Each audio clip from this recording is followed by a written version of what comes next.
Hey guys, welcome to the Cold Antler Farm blog. I'm here with Gibson, who's just heading back to his crate right now. He had a really rough night last night, and we had a rough time here at the farm. What happened was Gibson slipped on the ice, that's what the vet thinks at least, and really hurt his hips. They don't think it's hip dysplasia, they don't think it's any sort of tick-borne disease, but what happened was he hurt himself in such a way that he can't even lift his body up so that there's any weight on his back legs. So the simple act of putting his front paws on a step higher than his back legs, that puts more weight on his back feet.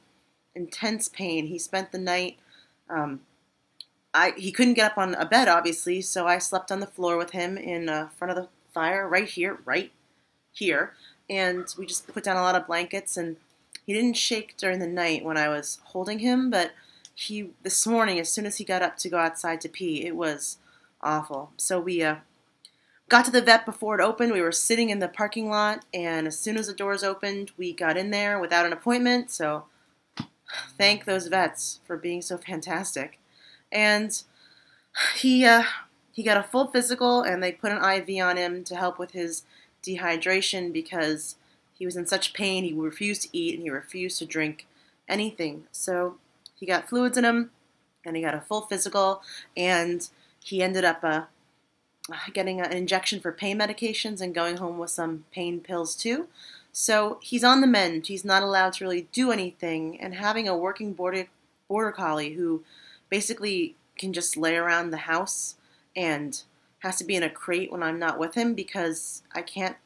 If I go outside and do chores and he's inside and not with me, he runs from like the couch to chairs to windows and pokes his head everywhere. And just to run and jump on a couch would have him yelping and shaking in pain. So if you have any good healing vibes for my dog, send them my way. If you have any advice with dogs that you've helped nurse back from a bad injury, let me know.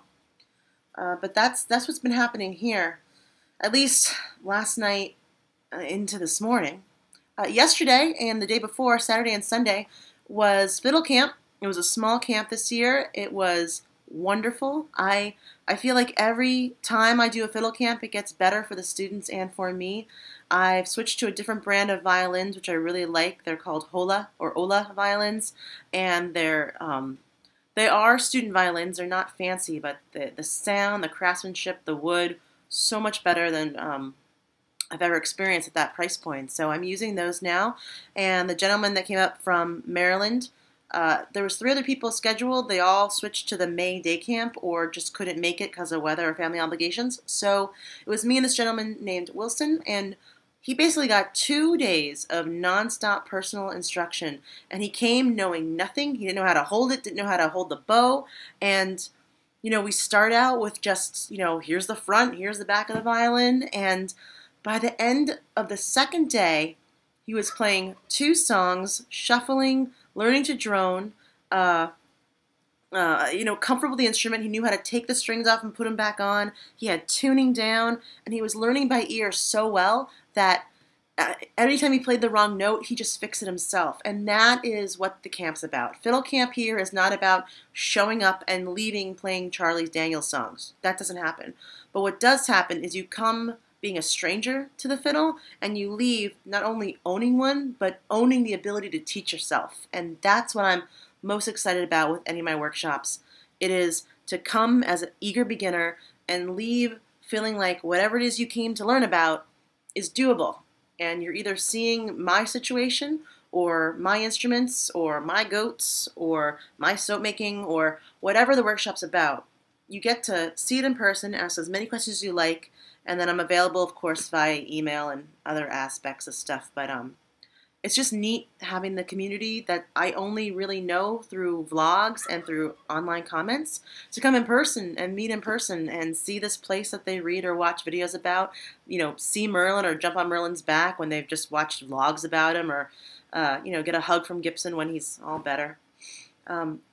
So the workshop was good, and I thank you, Wilson, for coming, and I hope you are playing right now. And if you're not, because you're doing something like work or something responsible, I hope you play tonight. Just make sure that fiddle's in tune. Start with that D scale at least 10 times, like I said, and play Ida Red so much your ears bleed. and you will be amazed at how far you get in just 2 weeks.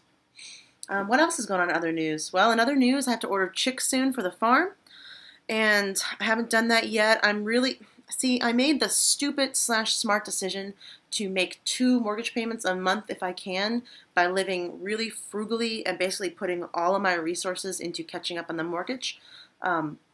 As far as the bank is concerned, that was a great decision, but when Gibson got sick this morning and I was faced with those vet bills, I basically didn't have anything to spare. What I do have to spare means like that's it. You're not going anywhere until you make some more money. So that's the truth of being self-employed.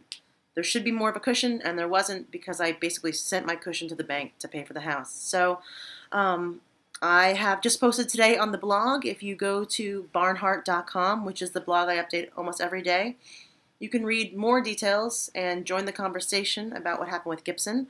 Your advice and comments and experience is appreciated. But also, I just posted today a couple of items that I'm going to sell to help pay off the vet bills and kind of get more solvent around here. So there's homemade hawk hoods that I made, hood that I made myself, hand sewn for falconry. It's a functional hood. You could use it if you have a bird that would fit a size 10-ish hood. There's also littler things like vintage license plates and, off the top of my head, Merlin's sleigh bells that actually used on sleighs and carts. So they're not just dinky things you could find anywhere. They're things that have a personal connection to Cold Antler Farm and to me. And if you were to purchase those, that would be a huge help. You get something. So my phone sounds like it's an old 1970s AT&T cord phone. So I guess I'm going to say goodbye for now. This is all one take. I usually, edit these things, but I'm going to get that phone, and I'll talk to you guys soon. Thank you.